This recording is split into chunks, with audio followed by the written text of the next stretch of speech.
Yan. Kapon ka. Nanipet ka o kapon? Deliver ako. Oh, ganda ng beach.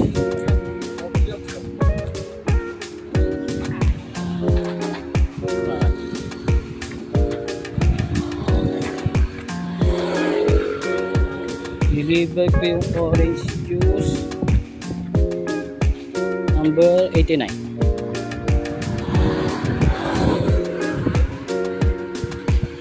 Lahat niyang nasa beach na yan, lahat yan ang order sa boss ko ng pagkain, coffee,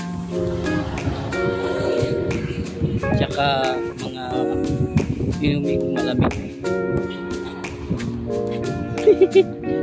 Ito, di-deliver natin sa number 89. Ayun, 89, no? Ayan, no? Ito yung 89. Pi!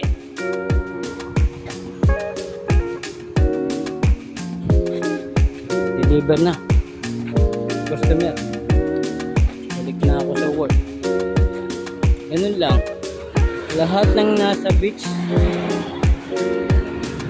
boss ko ang nag-deliver ng pagkain. So malaking kita ng boss ko. Bawal kasi magluto sa beach. Kaya lahat ng pagkain mo order sa boss ko. Nini-deliver. Eh ngayon ako nag-deliver. Natawid na ako. Balik na ako sa work. Oh, grabe init. Salamat sa panonood. Dami niyan, oh, hanggang doon sa dulo siya nag-deliver yan. Kumikita ng malaki na kinikita niyan. Yan, pinakagwapo yan sila. Ito, pinakagwapo din sila siya. Bye-bye. Oh, na ako. Seven Hotel.